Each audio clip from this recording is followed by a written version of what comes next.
First of all, you don't know me.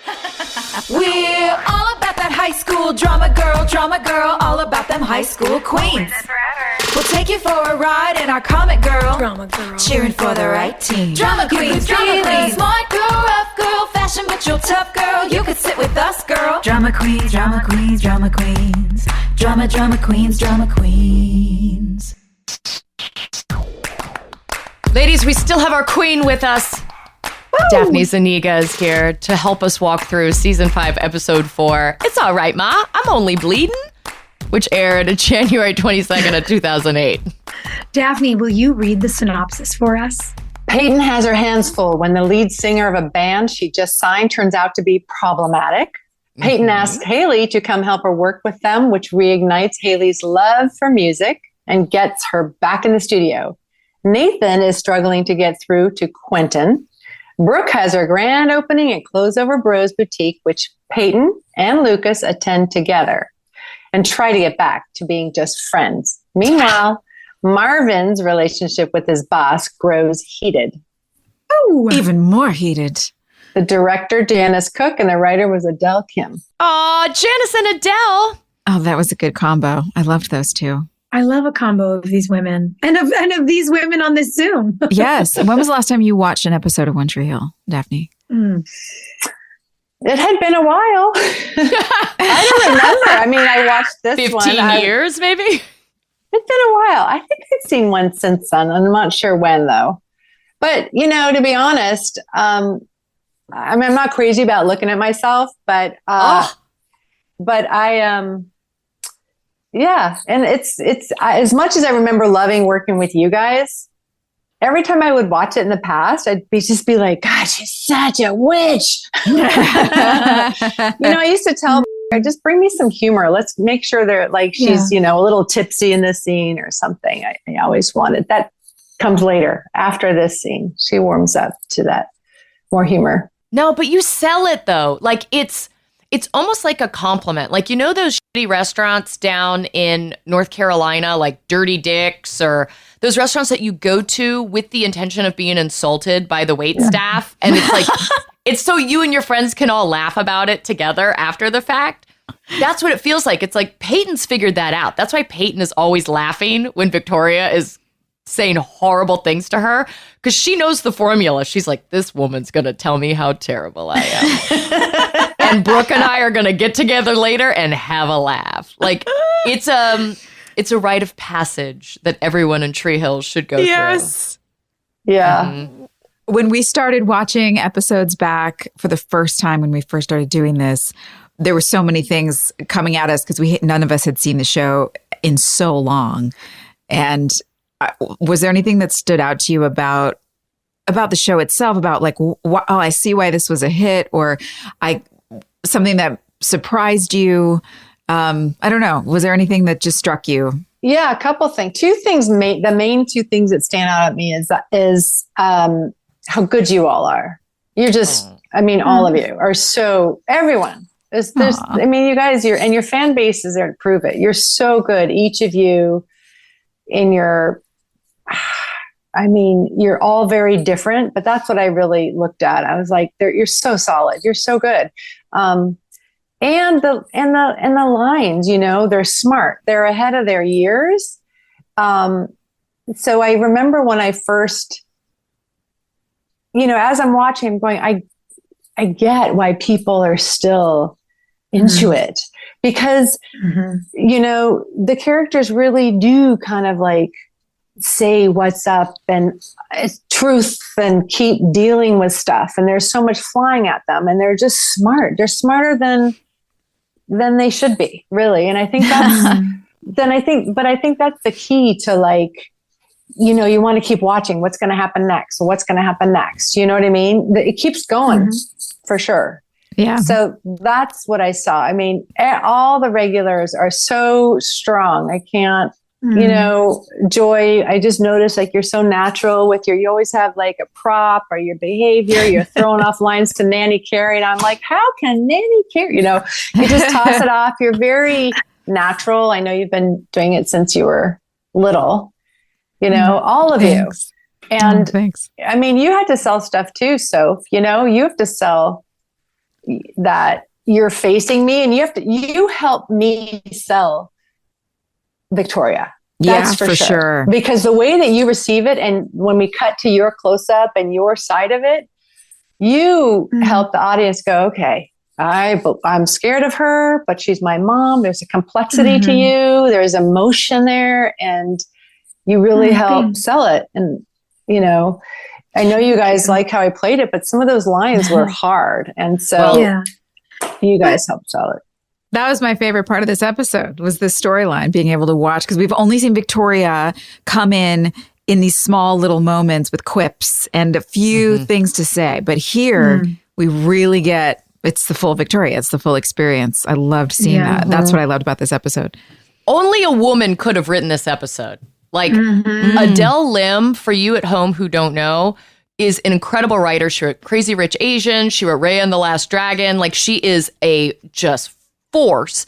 And I worked with her on Lethal Weapon, where she wrote these kind of lines for me. I got to be Victoria on that show. And so she is so good at bitch lines, like just so good at it, and really teed you up to just steal all our hearts and our fear. That's great. And the way that you can write someone to be an archetypal bitch, or you can write someone to be boiling under the surface.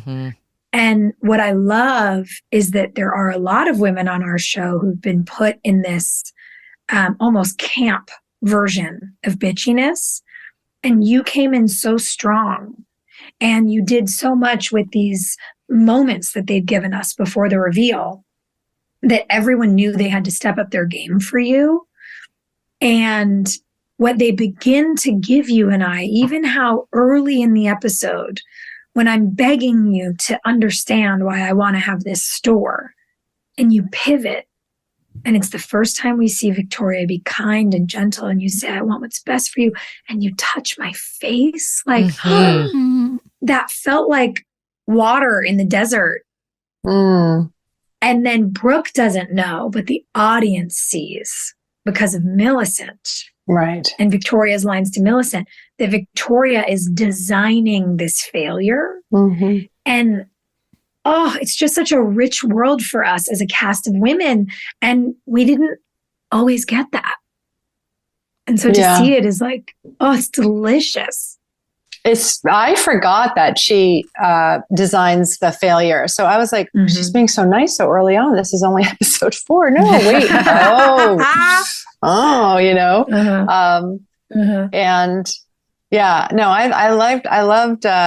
I love that part of it, that you do, like you say, Hilarie, we see the different sides to her. You have to, you have to, there has to be like reprieve from just but it doesn't last long, and it usually is just to hook you. Like, I think when I say to Peyton, just some of those looks, and she zips up that dress and she goes, don't you don't you dare think you're going to blah, blah, blah, blah. The only reason she's here is because of you, loser. Yeah, loser. When Victoria tells Peyton Sawyer to get your act together, it's so real. How old are you? 21 by now? Why aren't you running your own company? Yeah. Except that she is. Peyton is running her own company. And that's what I would love to talk about, because this is her first foray into really dealing with her first band that she signed. It's a big deal. You guys, it's one of my favorite behind the scenes One Tree Hill stories, because Are we getting? Oh God, you're going to tell it. So in real life, like, I wanted to produce bands. I wanted a record label in real life. I'd come from MTV. I was like, yes, this is happening. And so I have to give just a little bit of backstory. And for those of you who don't like it when we go off on tangents, we're doing that today. You can suck it. It's our show. We will tangent if we want to. It is August, and little tiny teenage Hilarie Burton gets dropped off in New York City at college, right? And it becomes very clear right away at Fordham, it is 8 girls to 1 boy in this school. Ooh. And so there's a talent show as a part of orientation.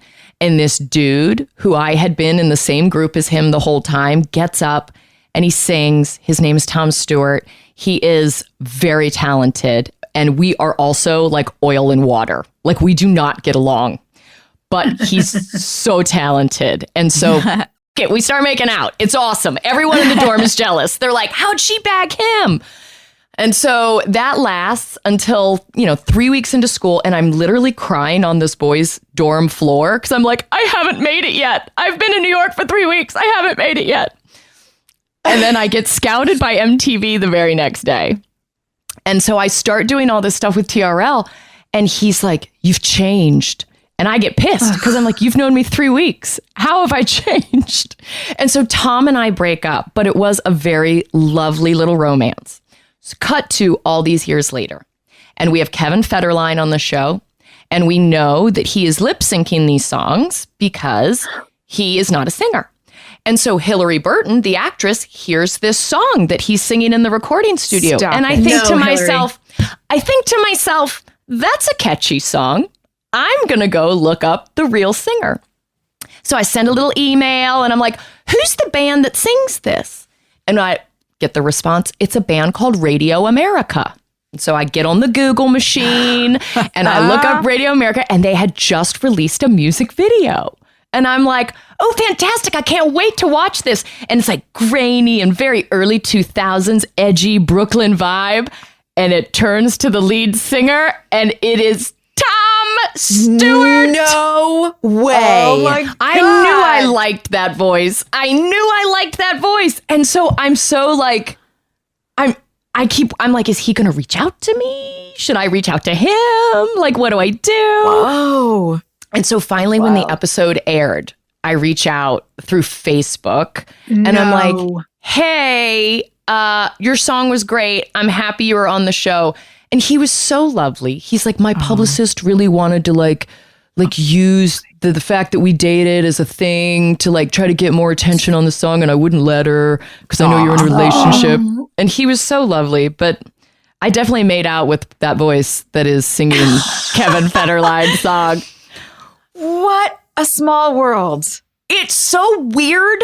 It's just such a weird thing to be like, oh yeah, I'll sign that band. No, I will not.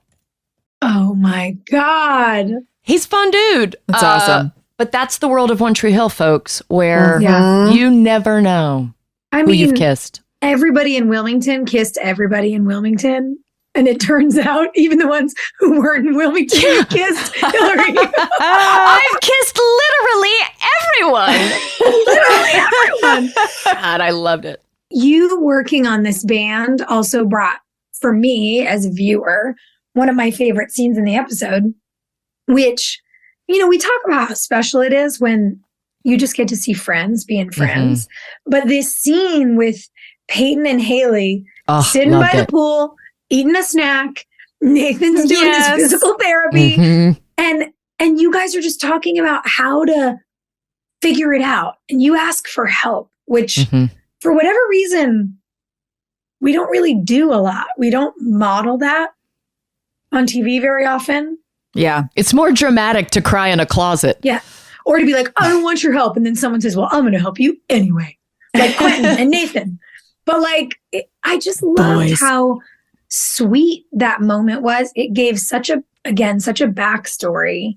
And because Peyton says, I need help with something, it opens up this whole new world for Haley. And by the end of the episode, she's playing the piano again. Yeah. I loved that. Yep. And right on the heels of Haley talking about why can't I have also some of my own things? Yes. It's so fun. I mean, I guess she talks about it in the middle of it, but it was also funny to me to hear a 21-year-old be like, I know I'm a wife and a mother and a teacher, but can I also have like a big career? And I'm like, no, you can't. You cannot have it all. Calm down. Pick something and stick with it for a while and then do something else afterward.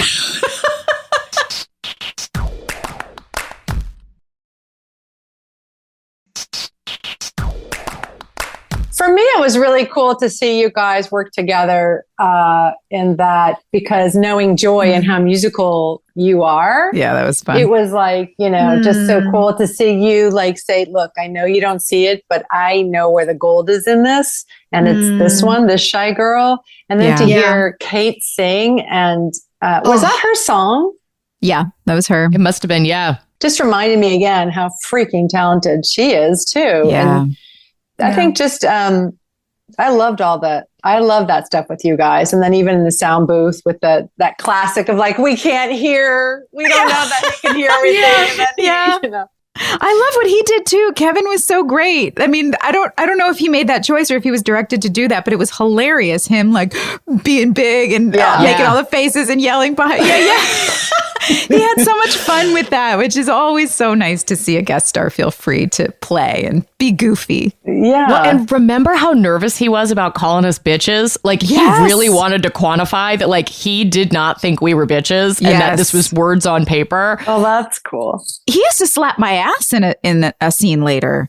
Like I don't know if it's the next episode or the one afterward, but he smacks me on the ass. Yeah, in Trick. And he was so nervous about it, and he was so like, "Is this okay? I'm so sorry." Like, I hate making you feel this way. I'm like, it's okay. It's in the page. I'm fine. Do you think he knew what an asshole he was being cast to play? He probably got a call from his manager, like, "We got you a job, and you're a rock star." Yeah, cool. Didn't he come up as a dancer? Yeah, I think so. Like, Yeah. I wonder if he was kind of like, I mean, this seems cool, and I know the show is like a hit, but why? Yeah. You know? Like, knowing that he doesn't sing, I'm like, I wonder if that was weird for him. Maybe not. Yeah. It is one of the stranger pieces of casting on our show that absolutely works, because that mohawk that he has that's like so weird, and every bit of it it screams this puzzle piece doesn't fit. So that it is magical when Haley finds the right thing. And I love that notion of like going home and bringing the people you love into the thing that you love. Like, we've all done that. We've all gone home and been like, "Hey, best friend, can you help me with social media? Hey, best friend, can you help me with this movie?" You know, who have you guys pulled in real life to help you with this new life that we created for ourselves? Oh my gosh. That's good. Well, that's just, I mean, there's so many creative projects that, because we're in a creative space, and especially when I was in LA, but you know, there's so much creativity there, and here in Nashville there is. And I think that's just a natural byproduct of having relationships in a creative community that you'll just bring people in. But I still check in with my high school best friend, Jenny. I mean, you guys met her on the tour, and we'll like run ideas by her, and just, you know, she just lives a completely different life than I do. So it's nice to just hear things from a different perspective that's so outside of the bubble that I can live in sometimes. Yeah, I don't know. That's my answer. What about you guys? I mean, I'm not close to, I moved around a lot as a kid, as I told you a little bit. You didn't stay close with the 500 people in Vermont, Daphne? That's crazy. Weird. Yeah. I mean, I turned 17 and graduated, and I was out of there. But but I did make a very good friend there, thank God. And in hindsight, I'm so glad I lived there during those years, and in nature and with the small. And my graduating class was 129 people, but I don't know of any of them anymore. But if the people currently count, I mean, I just sent a script that I wrote 100 years ago to a friend of mine today. I'm like, read it. Let me know what you think. She's, you know, Joy, I remember you did a short. I think that a friend of yours was directing or something. And we did a scene or something. I remember, you know, together. And I just love that because, you know, at heart, we're playful. You know, every time David watches something, he's like, God, what you guys do is fun. Now, of course, he knows the behind the scenes stuff too, because we've been together 15 years, and he knows it's like a lot of hard stuff too. But he's like, God, can you believe you're grown-ups and this is your job? Yeah. You know what I mean? So we have that playfulness that we had as a kid. And so I love it when I can just drop the worry, drop the hustle, let go of the, like, your career, just trust the universe, trust things for, like, I don't know, a couple of days, so you can just go play. And then I'll just, you know, be playful with my grown-up friends that I've known for a long time here in LA. I mean, I've been here since I was 17. So I do have a lot of friends here that are like that, you know? Yeah. That's so cool. It's important. Yeah, it's interesting. It's like so many of my closest friends who, you know, I think maybe we found each other because we all orbit in these weird ways. Like, I've always found it hard to be the person who always has to leave for a job. And, you know, we left our job and then everybody did in their own ways, but like I went and I did this other job. And then it's like, well, do I try to stay present with all these people who just scattered in the wind as often as I want to? Or do I stay present in this job I have to do now 10 months a year? And like, I always kind of feel like I'm failing in one direction or the other. And then there's home and then there's family. And then like, how do you juggle all these balls? Right. And for me, it's like, if I love you forever, forever. Like you're in, I could talk to you once a week or once a year. Doesn't matter. Like, tell me what you need, where you need me to be. I'll be there. And I think what's been helpful, like in all of our friendships and in the friendships I have with friends who have merged art and activism, is that we're all kind of nomadic. So we all get it. And it took me a long time to find people who got it and who didn't resent it. And this feels like such a sweet season of life, you know, this last 10 years in particular, because everybody kind of ebbs and flows together and shows up for each other. And, you know, even when we decided to do this podcast, like I called Kenny and was like, hey, can you come and direct a music video for us? And he was like, yeah. When? And like, you know, Kenny was my, whatever the girl's version of a best man is. He was my, he was my man of honor. I don't know. You know, like, that's my dude. Like, he stood next to me at my wedding.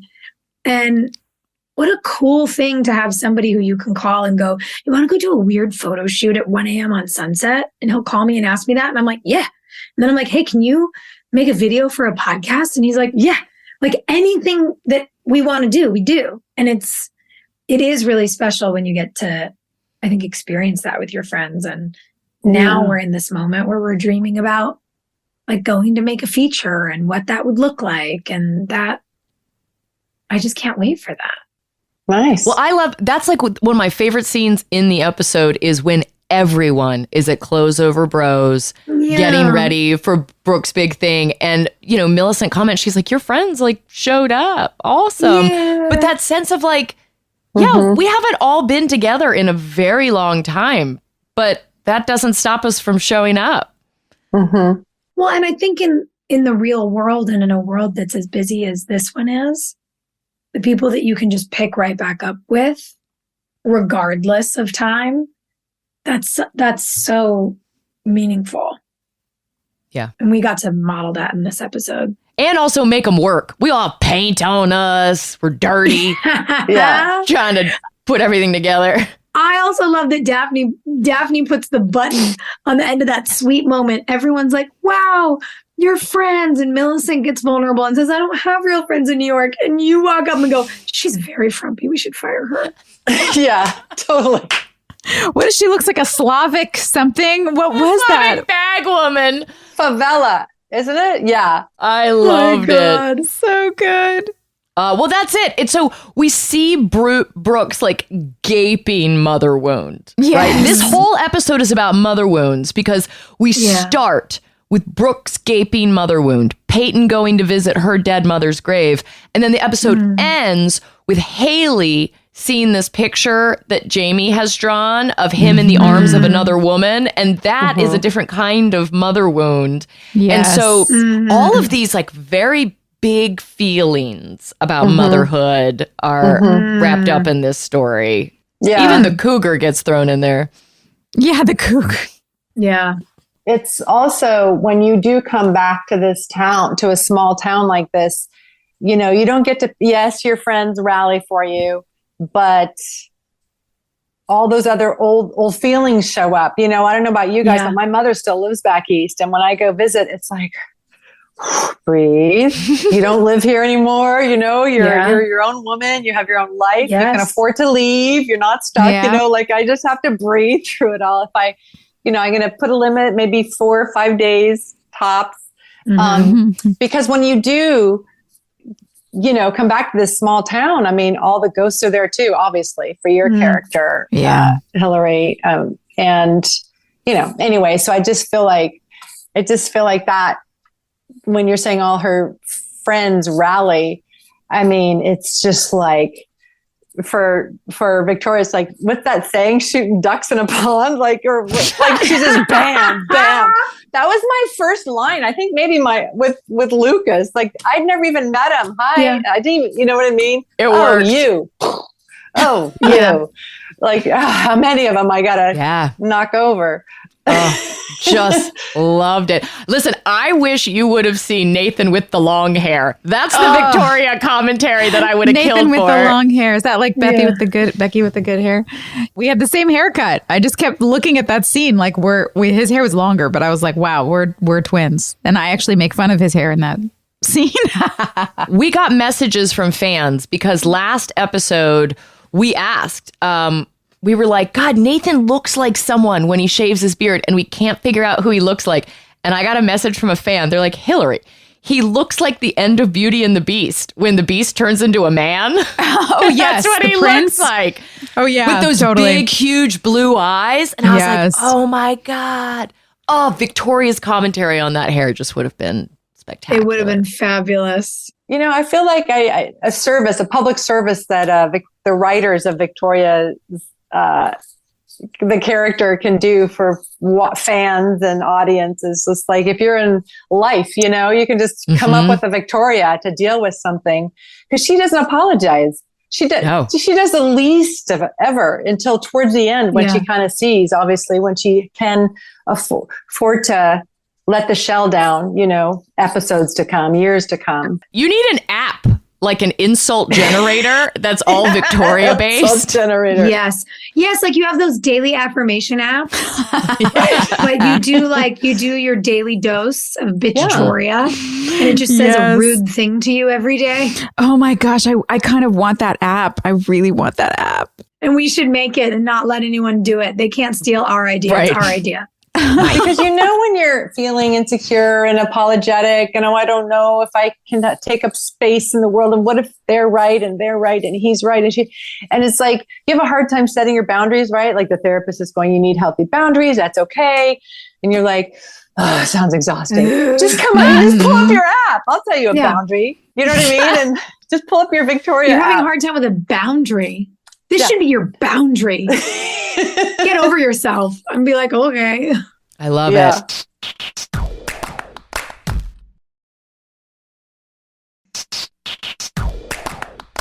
Speaking of someone with lots of boundaries, Quentin is a nightmare. And what do we think of Haley, who was like, I need to save this kid. Actually, I don't need to save this kid. Nathan, what are you doing? You need to save this kid. Yeah, exactly. She's like, duh. You need a project. I have too many projects. Get out of the house and help me. This is a smart woman who understands how to get her man into a zone that he needs to be in a really loving and encouraging way. And it's great. And then he shows up with a haircut on the river court, looking great, feeling good.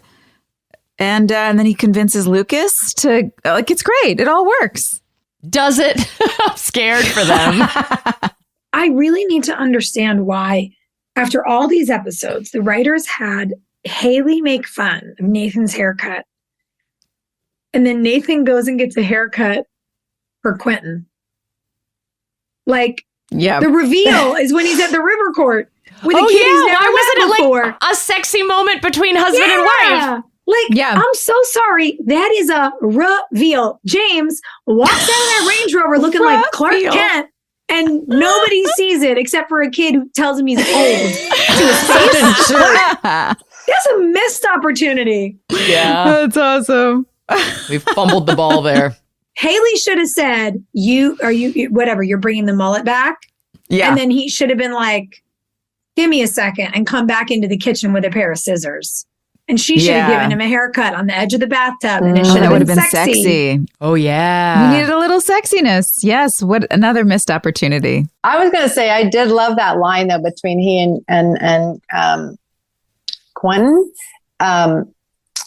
about what team do you have? He goes to insult him. What team are you on? And he knows he doesn't. And then Nathan says, oh, I'll tell you. And then he goes to, what's that line where he just says like, I can't walk. I have nothing. I have this and that. And if you can't read a book, then welcome to my team. I just thought that was so good. Like, what episode did you watch? Is this another episode? Wait, was that in this episode? Did I miss it? You guys, I couldn't stop watching. I'm sorry. Ah, Daphne, you are so good. She's like, man. actually, in 5:15, we're going to 5:15. Oh, sorry. We'll get there. Okay, well, that's coming, but yeah. But there is something to say about the fact that, like, when you feel isolated, sometimes the only person who can get through to you is someone who has also been in that position. Yeah. You know, that is the person, you know, I've been open about, like, Moira Kelly telling me, you should leave this show. You should go. Because she'd also been in positions. You have to have someone who's been there before so that you know that the path out is manageable. Yeah. You know? It's for you. And Nathan's giving him a path out of this very ugly corner he's put himself in. Although that scene where he put Chad on his heels in that office was delicious. I don't know how to navigate that. If a kid was talking to me that way, I'd die. yeah, what would you do? I don't know. And now, and think about it. It's the second time we've seen Quentin do this. He did it to Haley. Yeah. When you think that this youngster absolutely has to stop, he just goes right past where you assume the line is going to be. Like, he's a high school kid. He's he's a child. And he crosses the line with Haley. He crosses the line with Lucas. And even with Nathan. But what's interesting is that Nathan is the first person who says, it's not going to get you anywhere. It's not a battle between who's going to win. And he says it's going to damage your relationships. And I thought that was an interesting peek into Quentin's psyche, because he said relationships. Who needs a relationship when? Yeah. And you go, oh, this kid doesn't have experiences of trust in his life. Got it. Well, he can't if he's behaving that way, because that's what kids do when they haven't been given boundaries. Like, they push because they want to know where the boundaries are. And if nobody ever puts any up, then they just and then it makes sense he would get to school and just start trying to push everything over. Like, does anybody care enough about me to say no and still love me anyway? I mean, that's like the foundation of whatever a kid is looking for all the time, when they just are pushing. Yeah. So it's really I thought it was very telling and super authentic and accurate to what a lot of kids go through, I think.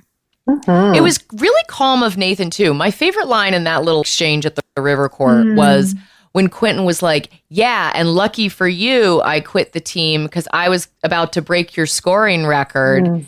And rather than be like, no, you weren't, Nathan's like, all right, well, let's see if we can change that. Yeah. Like, I'd love for you to break my record. Wouldn't that be wonderful? Come on, kid. Let's do it. Yeah. It was a very adult way to handle that kind of antagonism. I'm scrolling through my notes, and this has nothing to do with anything, but I want to talk about this. Okay. You and that cute bartender flirting were a vibe. Girl. And I have the whole thing of like, oh yeah, her party. Because it comes on the heels of Victoria eviscerating Lucas and Peyton being like, yeah, been there. Welcome to the club, kid. And then we get to have this cute moment, and it's like an oh. And it's like so fun at the bar. And I love that Carol put us in really similar dresses. Like yours had a low front, mine had a low back, but they both were like swirly. Yours in like green and dark green, and mine in shades of purple. And that was the day we did that famous photo shoot. Yes. You feel like you're watching like the Bobbsey twins go on an adventure. And then you're flirting with a dude we've never seen before. And they have Lucas walk up to Peyton, and he's instantly jealous. And I was like, I get it. I want to know more about what she's talking to that guy about. Who is that guy? What's the vibe? Did Hilarie kiss him after work? I don't know. I need to know. Like, I bought it. I bought it from the walk up, and it was a reminder of how fresh, but like it was fresh to see you as someone new. It felt fun. Yeah. I love like what's happening in this season. And I can tell that, like, you know, 24, 25-year-old Hilarie Burton was also having fun. And I remember this scene you know, I remember feeling really defensive of Lindsay because we had that fun exchange at the beginning and it was like, I fucked up. You're a cool girl. I'm going to be a cool girl too. We'll be cool girls together. And then it's like, she's daring me to go out with her boyfriend. And we all know how this is going to go. But Peyton has to be honorable. And so when Luke does this, like, you know, lame, he's not good enough for you stuff. I hated that. I mean, if you didn't watch the episode and you're listening to this, this is the moment when Peyton is flirting with the bartender and like having a finally free moment to herself. And he has to ruin it. He walks up. He has to. He walks up. He's like, let's go. She says, you know, I'm kind of enjoying this moment. So I'll see you later. Bye-bye. Yeah. And he leans in and goes, he's not good enough for you. He doesn't even just lean in. He pulls her back and embraces her. Oh, you're and right. Whispers in her ear. I honestly was like, oh my God, is he going to kiss her? Like, I didn't know what was coming. It was so intimate. And it like felt like I felt bad for the actor that was playing the bartender. Like all of it felt. I did like too. We'd all been together for long enough that like it just felt real and kind of strange. And so when we were shooting that in particular, you know, all of Karen's Cafe is windows. And so we had to shoot that at night. And the woman who lived across the street from Clothes Over Bros hated us. She hated us. And so as we're doing the scene where I have to go out the front door and be like, don't do that, right? She starts putting on like mariachi music and like blasting crazy music at 2 or 3 o'clock in the morning because she's so pissed that we're filming. And there's some fan video online of Chad and I just like dancing in the street because we can't film. We can't do anything. Until they turned it off. Oh my God. She's just making it go longer. That's it. We'll stay all night, babe. We're here. Yeah, she didn't even realize she was shooting herself in the foot. Here's the thing. Did anybody track this part? Because I wrote it down in my notes. Lindsay does the thing you mentioned, Hilarie. She says, you know, you'd never do that. Like, you'd be a terrible person. I'm not doing it. I'm counting on it. You have your whole thing. And it's funny, funny, funny. Ha, ha, ha. But the opener, because guys, we usually skip the recap. Like, duh, we're watching an episode a week. We know what happened last week. We had a computer glitch this week. We couldn't skip the recap. At the end of the recap, Lucas's voiceover says something about, well, I have the quote written down. What if the things we were looking for were in Tree Hill all along? Ooh. And as Lucas is reading that part of his little voiceover monologue, it cuts to Peyton on the river court. So they open the episode with a teaser about how he's been looking for her all along. And then Lindsay's like, you wouldn't be that terrible of a person to hit on my boyfriend when I told you to go to an event with him. And then he does that thing to you. He hugs you. No. Nope. You know, I don't like it. You know, there is drama coming. Well, and I like that Peyton doesn't go home from the event. You know, like she goes home, she sees Brooke crying and never makes it about herself. She's not like, Lucas did a weird fucking thing. It's just like, you know what? He doesn't even register. Like I'm so over him, I'm not even going to mention him. Pass. I mean, you guys, I have to say, though, it seemed very realistic that he or a guy like in his position would do that. I mean, I've heard that I'm sure. Something like that, like he's not good enough for you. And he's not, which just doesn't mean come back to me. It just means I'm going to, you know, keep some kind of control over you or just like put that in your ear. Exactly. Yeah. But it's so common. It's so common. That's what's so infuriating. I think that's why we're all so like, because it's been done to us. We've all experienced that. Yeah. Because you're so clearly marking your territory. Yes. Yeah. Victoria would say like, I know. What's your point? Neither are you. You know? Yeah, exactly. Neither were you. Who is? Who is? I need more Victoria. Who is? Let's be honest. I would have loved it if Peyton would have run back in. Victoria, get out here. Get him. Yes. Yeah. Get him. Get him. Yeah. I know you hate me, but hate him more. Here's what he did to me. I think we also have to talk about how incredible it is to get Kate Vogel. Yay. And to have these scenes where you get to see her singing and like belting these songs. And I was laughing that we gave Mia the Rachel Lee Cook treatment. Like we put this girl who looks like Angelina Jolie in a hoodie and we were like, oh, she's so awkward and insecure. Yeah. And then she starts emo. belting like a freaking legend at the piano. Mm-hmm. I totally forgot that's how Mia came to us. Mm-hmm. Yeah. The combination of you and Kate is so great. Mm-hmm. Yeah, it's nice to see that mentor relationship. Mhm. But also history repeating itself. You know, the life in a small town is about cycles. Yeah. And Mhm. watching Haley take Mia the way she should have been mentored instead of Chris Keller, you know, ruining her relationship. Yeah. God, if Haley had just had a Haley, Yeah. what would have been? Yeah. Man, Adele's so smart. What?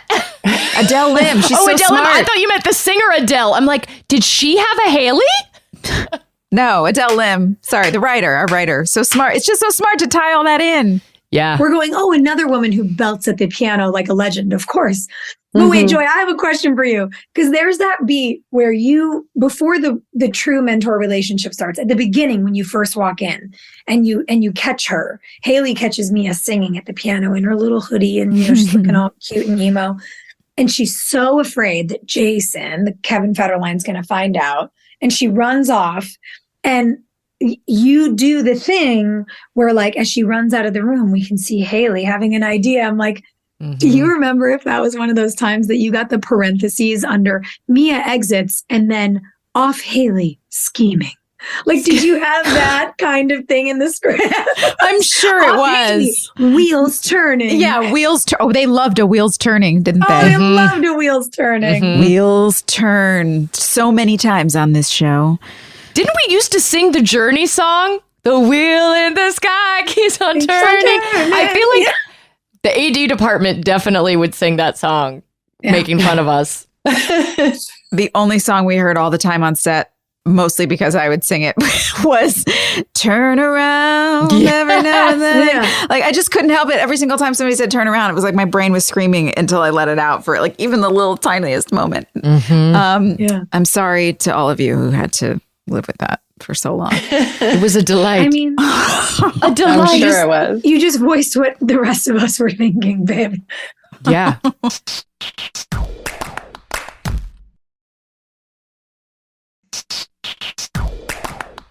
I think Kate's introduction is great. It struck me how young she is. Like, as young as we all were. What was she? 17, 18? I thought she was 19, but we were not 21. We were all older, like 24 at that we point. were all like 25 by now. Yeah.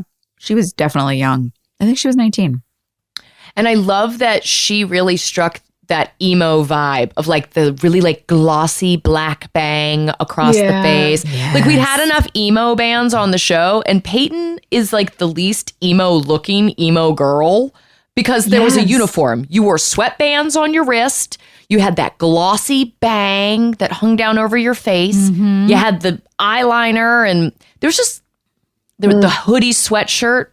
And Kate is finally the right representation for that lovely little subculture. I still listen to the emo station on Sirius Radio. I know you do. Daphne, did you ever have an emo phase or like any kind of specific music phase? I'm just writing this down. I go, should I say this? You're going to sound really old and out of it. I don't even know what emo means. Emo was a Sesame Street character. Okay, so listen, like remember like the James Taylor, like emotional folk rock vibe? All right, now put some like bass guitars on that and a bunch of boys with terrible haircuts, and that was emo. No, that's grunge. No, grunge. Grunge was Nirvana, but the emo came out of the grunge thing. It was way more like 80s glam rock. These boys had so much hair product and so much like stage production, but it was like play acting punk rock. But instead they were just talking about girls dumping them all the time. It was like deeply emotional rock music. Like Daphne, Fall Out Boy is like a very emo famous band. Emo. Okay. So it means emotional, but like, yes, it's short for that. Okay. Well, my era was James Taylor, the OG of emo. Yeah. OG emo, yeah. I mean, you couldn't improve upon that. It was so simple and pared down, and it's just so pristinely perfect, and spoke from the emotion that we all related to. So simple. But I gotta say, listening to you guys talk, I mean, when I hear that kind of music, I get so tired of these boys saying the same thing in another way. It's kind of like, I love country music, but you know that whole thing, like the truck songs, like the cowboy in the truck, get on up in my truck. Yeah. I'm going to take you down a dirt road, and we're going to, whatever. It's like, how many ways can you say one thing? It's just one thing you're saying. There's nothing else there, I would prefer if you helped me with the mental labor of grocery shopping and cleaning the house. And sure. Wash your truck. Sure. But it's just so funny to talk about the repetition. But, and speaking of that, well, never mind. I think it was another episode. I watched like 3 of these in a row. My God. I love you. That's so great. But it was so, I guess not analyzing everything. I just really, every time I really get why the fans are still strong, I really do. Like, other than you guys have made this wonderful, you parlayed what you were and grown in the public into this version of yourselves. You've grown up into this, and it's so rich, and you have so much to offer. I get it. Like, so watching it, I was like, David went off and did something, and he comes back and he goes, "Are you still watching?" I'm like, wait, who is that guy? Wait, what happened there? And I'm literally thinking, if I were if I were the fan of the audience, I would just totally get it. Cause you guys, I know you behind the scenes, but you really showed up and brought it to the screen. I mean, you really did. And then knowing you more, it was just, I had so much fun watching it. That's all. And again, everyone's so good. Okay, wait, I have a question, because I wanted to ask you this anyway, but now knowing that you've peeked ahead, God, there's just so much coming for Victoria. Do you have a favorite storyline or moment for her when you look back on the years that you did the show with us? A Victoria line? I mean, listen, I did 5 years, so there's so much to come, with there's just so much to come, including becoming a grandmother. Those 2 little freaking twins. But this just right ahead, a few episodes ahead. I loved when she's like, "Okay, you're not going to leave town. I'm staying." And there's like in the bar and the trick, there's just all that fun. Oh, that's right. You're like sexy dancing. Yeah, and you guys have all this drama, and there's it was fun in there. I love that. Again, I loved her strength, but I also loved to bring humor to it. So when they would give me funny stuff, I just ate it up. I just loved it because she gets to be both. Well, speaking of that, like cougar energy, we need to assess the mouth and his boss storyline. Yeah. How are we feeling about that? I feel like we avoid it because it's like, I don't necessarily know how to feel about it. You know who the only person who makes me feel okay about it? Yes. His skills. Yes. Because he's so funny. Yes. His joy, like his bliss, that mouth is like hooking up with the boss. Those scenes are so fun to watch Antoine, but I don't know, the mouth and the boss scenes make me feel very uncomfortable. Yeah, I don't have an opinion about them. I just wait for them to be over because I'm uncomfortable too. Like, he's doing a great job. The actors are great. It's not their fault. I've hated it. And there were some specific lines in this one about like, there was stuff where it was like, oh, I'm hooking up with the boss and now she's going to put me on TV. And is that the lesson that we're trying to pass along? Strange. But when Mouth goes and is like, I saw you on a date with someone else. Yeah, and this grown woman said, my personal life is my personal life. but I'm here, aren't I? And that other guy was boring. Like, I just really liked how she did that because she wasn't wrong. Yeah. Like, her personal life is her personal life. Fair. And I like that she asserted that. Like, I don't owe you anything. I appreciated that moment. Mm-hmm. But that's about all I appreciated. I did like Antoine's lines, you know. You need to ask for a raise. Yeah, you need to ask. The claw marks. Oh my God. Those were aggressive. Yeah. Too much. Yeah, it's such a weird storyline. But we saw a glimmer of Mouth and Millie, which was exciting. Their first meet, the meet cute in the store. Oh, it's so sweet. Lisa is such a joy to watch. Yeah. Mm-hmm. Yeah, she's real dropped in. God, I remember feeling when she showed up, I was like, oh, everything just got better because she's so much fun as an actor. She's so wonderful as a person. I mean, just so great. And I don't know, there were so many happy stories that came out of our show in these years, like Michaela and her husband, Lisa and her husband, like, you know, Lee and his wife, like so many things were blossoming, and it just felt like such a special, sparkly moment. And interestingly, as our characters got to get back to friendships, and, you know, obviously Daphne, you came in as an initial foil, but we forged a great friendship. Like, so many of us who'd been there for so long were having these experiences of friendships. And then there were folks coming in who we just loved immediately, and then who also found this sort of new joy in their lives, like this happiness. I don't know, it's just a really, I look back on season 5 really fondly. I loved it when Millicent likes Lee's mouth. I just was like, oh, they're just perfect, you know. Perfect. Yeah. And I agree about Lisa. There was a softness. Her character was just, you know, sweet, and there was just a softness. It was really fun for me to work with her. It balanced out the energy that I had to play, even though I was throwing darts at her. And plus, she's just so nice. You know, when there was a cut, she was so funny. You know, we just had, it was sweet. Remember how excited we were when we found out she was a real Disney princess? Yes, I was going to say that. We were all just like, what? That's the coolest thing you could tell us. Right? Wasn't she like Ariel or something? She was Jasmine and Belle. Oh, and Belle, that's right. Mm-hmm. God, she's so cool. She's so cool. So perfect. Yeah, man. Just that bright and bubbly energy. There's nothing you can do to squash it. Nope. Yes. Perfect. Her coming up with that little check. Yeah. With a paper check. Remember before Venmo, we had checkbooks. Oh my God, it makes me want to cry. That did make me cry.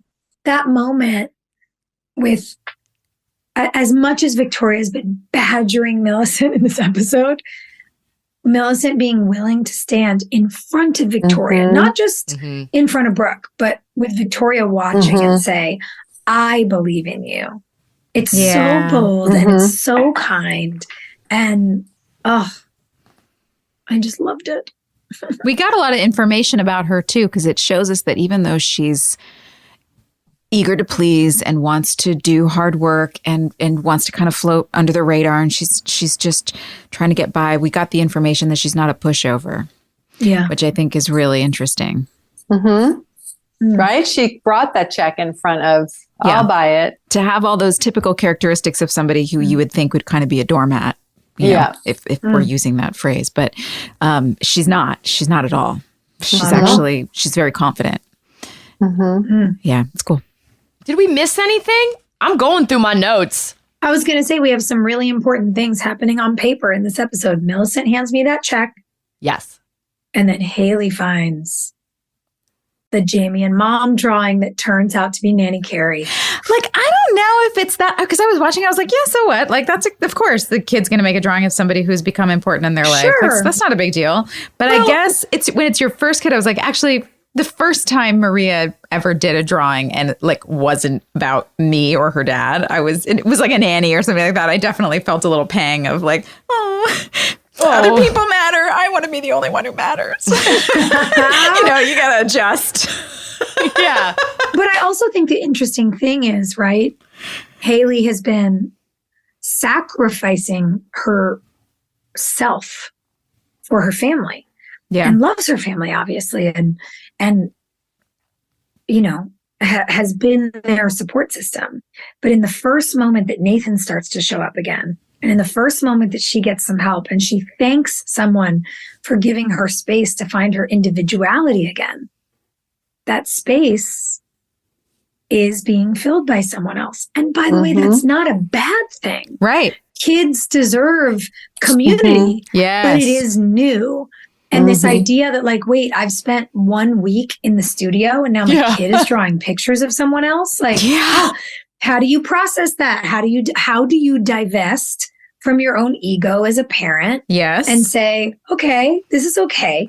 And for us, knowing where the Nanny Carrie story goes, I'm like, oh God, it's like death by 1,000 cuts. Like it's starting. Yeah. And yes. I don't know. I think it got to me in perhaps a more intense way because I know who Nanny Carrie is going to be.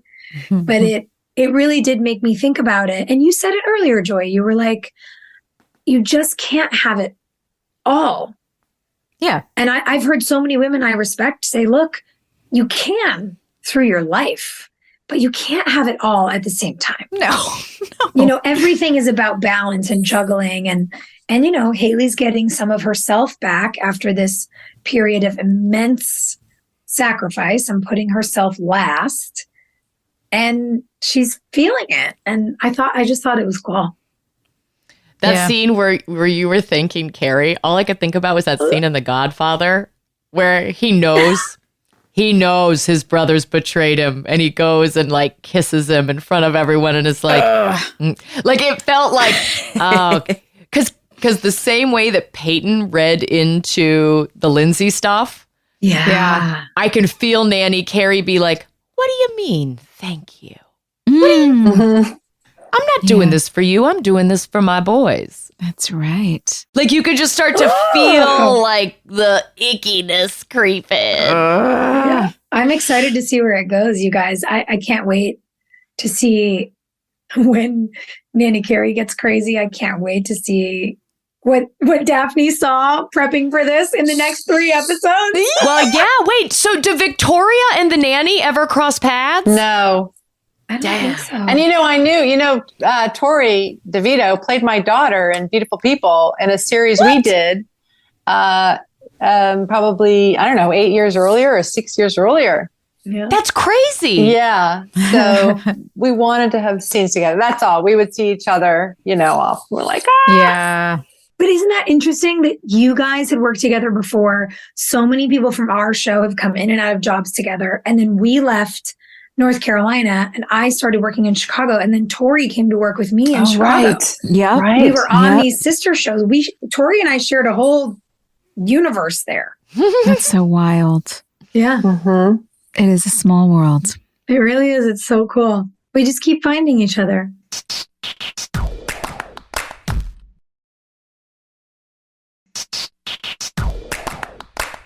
All right, this is from Kim. She says, I was wondering if the location of the river court had already had a basketball court or if production created the court. Is it still there or when was it taken down? Oh, this is a sad. I don't know, actually. No. You built it? We built it. Wow. They had lunch downtown. There's like a whole story about this. The producers had been on a scout and they had lunch downtown.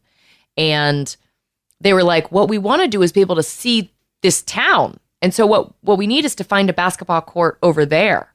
And they were doing a scout over there. They're like, we need to find a place here that can look back in that direction. And then somebody had the bright idea, like, it's just asphalt. Like, why don't we just build it? But wait, the whole story goes that Martin Lawrence was shooting a movie in Wilmington and base camp was in that empty lot. Is that where it was? Oh. Yes, by the battleship, and Martin Lawrence on this big budget movie was like, I need a basketball court outside my trailer so I can work out. And they poured the basketball court for him. Wait, is that real?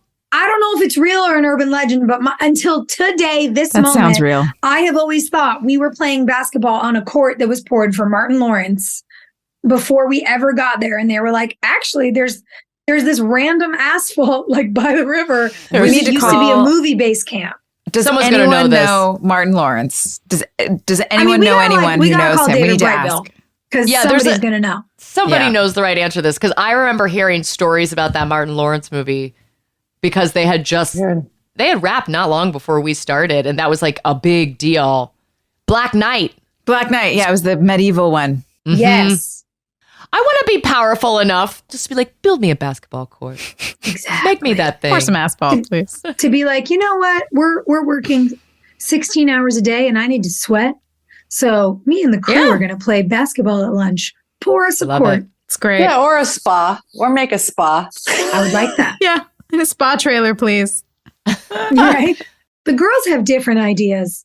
Yeah. It's been pulled up though, right? We had to pull it up after our show. Yeah, they broke it up. Well, because the land was sold. And so then it was dug up. And there was actually a big thing where you could contribute to like a Wilmington Public Parks project or something and buy a piece of the river court. And I did, because I was like, well, of course I want a piece of it. And I never got it. I got an email being like, we're so sorry. The site like got overloaded and many more pieces of this asphalt than were possible to have were sold. No. And hopefully you don't want to renege your donation to the city. And I was like, whatever, you can keep my money, but I really wanted my piece of asphalt. Give me my rock. Was it like a form letter that went out to all the like they didn't know who they were talking to? Yeah, it was just like an auto reply. Yeah. And I was like, dear customer. Okay. Yeah, exactly. You're like, I don't mean to ask for special treatment, but can I have some? I do have a personal attachment to the court. But I do believe, aren't there condos there now? No, they're trying to build there. And it's super problematic because there's indigenous land that's there and there is historically Black-owned lands that's there. And so development on that side of the river is super problematic. So I know that there's some advocacy groups that are trying to keep building from happening there. So if you're a One Tree Hill fan and you also want to get involved with some advocacy, look up those groups because I'm sure they would love your help in trying to preserve the space that was the river court. Yeah. It is a special little chunk of property. Give the land back to the people who are supposed to own it and let them decide what Sophia they want to build on it. No. Somebody else. No, that was just a little piece of asphalt. Oh, okay. Land I have no claim to. That's hilarious. I just wanted, it was like a 4x4 little square. Yeah. I'm sad I didn't get one, but it's okay. I love the city of Wilmington anyway. I got a pice of the Berlin Wall. Your fans won't even know. And literally, I'm not joking. I'm not saying that to say I'm a Victoria. Yeah, it was 1987 or 8 or so, I think 7 in November, and we went there and we chipped the wall. So just for those who don't, do people your age know that there was a wall? Oh my God, I remember that like it was yesterday. Yeah. And the East and West Berlin were totally different.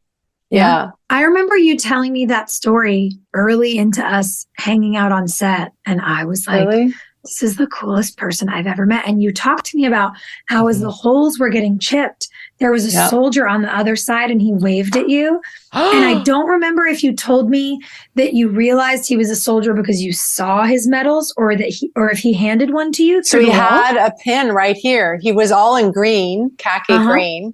And did he give it to you? Yes. I knew it. Yes. I can't believe this came up with us. That's so funny. Oh my God, Daphne, that affected me so much. Wow. Mm-hmm.